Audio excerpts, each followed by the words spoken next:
Hello, everyone. Welcome back to Through Black and White Eyes for this news update. Uh, Exciting update as well. It's what all you fans have been crying out for. Now, personally, I didn't think they needed to do it, but it's nice that they have done it. Darren Eales has done a fabulous interview on Newcastle Fans TV. Go and watch it. It's only 9 minutes long. It's from the camp in Adidas in Germany. It's a fantastic insight, and I'm going to give you my opinion on it and what he's said and what he's gone through and why am I getting just a little bit extra excited for the summer window. Uh, and we'll also just quickly give you some information on Eddie Howe and about the England job and why I think he won't take it. Fingers crossed. Year's favourite, which is very worrying. Lee Carsley's in the running.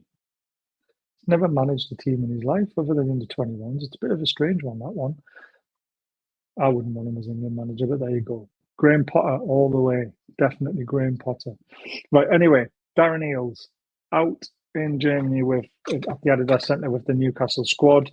Was asked about this PSR situation, and he didn't hide from it. And he basically he's come out and said, yes, we were running at a 70 million loss for 2 years, and that's to be expected after the amount of money that the owners spent on trying to keep us in the Premier League. Remember all those signings. You've got the likes of Trippier coming in. Chris Wood came in for a decent fee. Dan Burn did. Then you got your Isaacs, your Gordons, your Brunos, Botmans. They all cost a lot of money. So for 2 years, we were running at a £70 million loss. But that's now all changed. So we've actually got that sorted, and we also lose a year of that 70 million. So it drops because it runs in a 3-year cycle. So we move on a year, which means one of those 70 million losses is now off the books. So we're now into a new PSR year. And he said that's great going forward because this year we're now into a new one and we have a better book balance going forward on PSR from behind and what we can do going forward. So it's very, very exciting.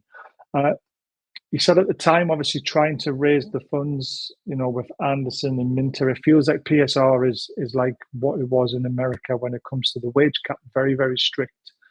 And he said it feels like PSR is making us sell players, homegrown talent, and younger players that we don't want to because you get the bigger value in PSR from them. So the Anderson and Minter deals made sense.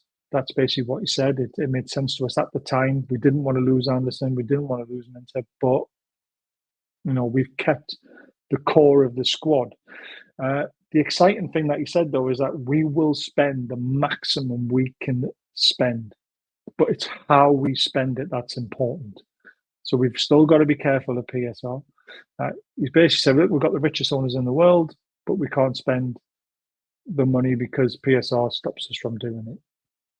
But we will spend to the maximum of what we're allowed to, but we have to be clever with how we do it. So that is very interesting. He also said the core of the squad is very, very strong going into next season. So that also says to me that they won't just sign players for the sake of it. They'll strengthen in the areas that they need to. Let's hope we get a right winger because we all know that's the area for us. Centre back and maybe another striker.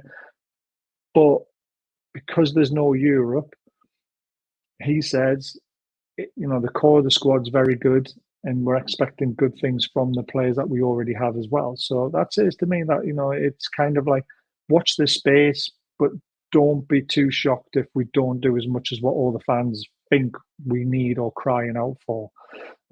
So it's kind of a on the fence sort of answer in a way for me.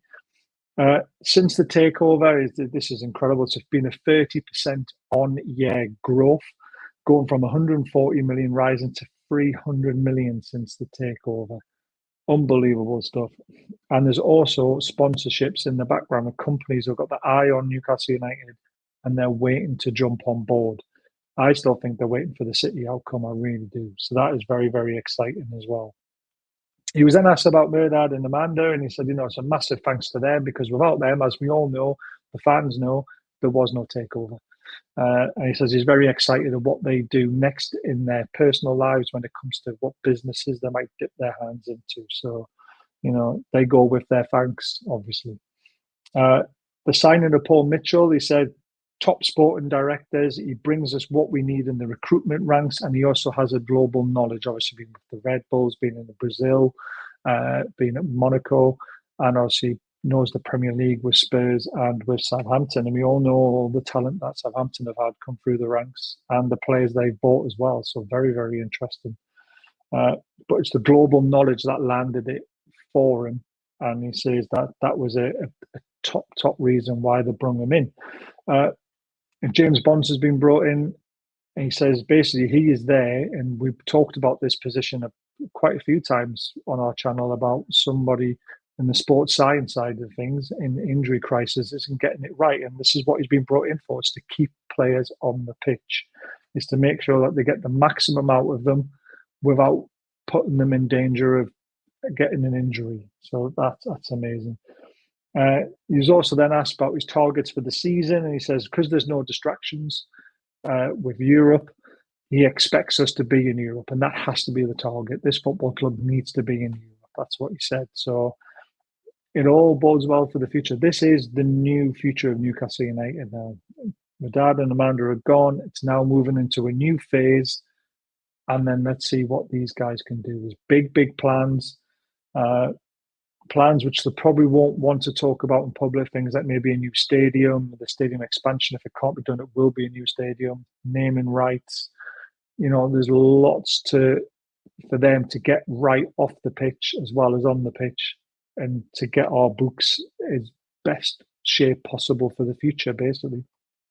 So it's going to be very, very interesting, especially with the Rubens still involved.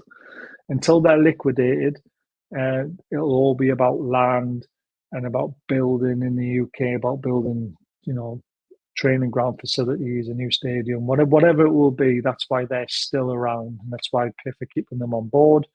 And eventually PIF will buy them out, and it'll be just them on their own, I think, to be completely honest with you. But are we going to lose that personal side of the club with Amanda and my dad gone? I hope not, because I hope Darren Eales will step forward in that role, and he will carry on with these amazing interviews, greeting the fans when they're in the queue for the shirt, doing these amazing traveling to America, Australia, Japan, and all this sort of stuff. And he's at the forefront of it. So it's all boding well for the future. It really is. The other thing he said, Eales has revealed that Howe signed a multi-year extension last summer. Now, we did actually nail this on the head. If you go back to our previous videos last year, we said Eddie Howe had signed a new contract, and it was unreported, and it's only just come out now, and we nailed it, and we got crap for it because it never came out, but it's come out. So there's another thing that we've got right. Eales said NUFC would fight to keep Howe if any approach came, and is confident the head coach is committed to the job at St James's Park. Now, Eddie Howe's got a dilemma. He really has, because as an English manager, there is no better at the moment. If you look at all the English managers that are out there who have been linked to the job, as Graham Potter, Lee Carsley, Frank Lampard, all these managers, Eddie Howe is the cream of English managers at the moment. And that's, a well done to the job that he's done at Newcastle, isn't it? For him being favourite for the England manager shows if they're going to go for an English manager, they want the best, and Eddie Howe is the best. Potter is second best for me. Give him the job. Leave Eddie Howe alone. But Eddie does have to make a decision. Is he going to get another chance to being the England manager with such a cream of forward attacking talent in its ranks? I don't know if there will be, to be honest with you. I'm hoping there will be, because Newcastle will bring the new cream crop through, and Man City will keep doing what they're doing, and Chelsea will keep doing what they're doing. And Liverpool, of course. And Man United were mainly looked fantastic in the Euros. But Eddie loves the day-to-day workings of a football club. He's hands-on. He loves being involved with making players better. Now, he can do that with England to a certain extent, but not to the extent he can do it at a club level. So if Eddie Howe does go to England, then does he guarantee himself another big job when he decides to give England up? That is the dilemma that he's got. He's in a situation where Newcastle are a growing club. Is he going to get a Man United role, or is he going to get a Liverpool job, or an Arsenal job, or a City job if he goes to England and things don't go well? No, he's probably looking at a mid-table club again, like a Wolves, potentially a Brighton job, which is still not a bad job, but it's not an elite job. And Newcastle isn't an elite job yet, but it will be. And that's the difference at the moment. So he's got a big decision to make. Does he jump ship now and take the England job because he might not get another chance?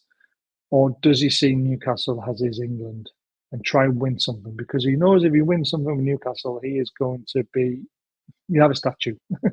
Everyone will remember the manager who finally ended the drought of a trophy. So he's got a big decision to make. I think he stays personally. If he doesn't, we'll get big compensation.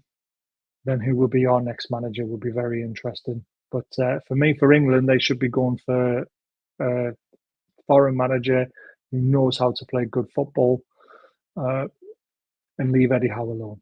I don't know what your thoughts are. Please let me know. I hope you've enjoyed the video. Don't forget about our amazing charity match coming up on the 4th of August. Newcastle Benfield will be hosting it. So please get yourselves down there on the 4th of August. Doors open at 1:30. Free entry, donation bucket, tombolas, raffles. There's beer, there's burgers, there's sausages, there's chicken curry, there's everything you can think of. Bouncy castles for the kids. So get yourself down there and support this amazing cause, the Stanley Deaf Club and the football club that Kieran plays for, which receives no funding whatsoever. We're trying to help them get on the map. And don't forget about our amazing sponsors. Football Prize is absolutely fantastic. And also Diet Crow. Links are in the descriptions, 20% off for all our members, and there will be a members draw this month, I promise you. So don't forget to hit that subscribe button and the thumbs up button if you've enjoyed the videos, and there'll be more to come. And tomorrow night, we are live with Will and Ian to do the transfer show. So I'm looking forward to that because more rumours coming out. Obviously, that's not the video today, but we'll discuss it tomorrow night from 8:15. I'll see you then. Take care, everyone.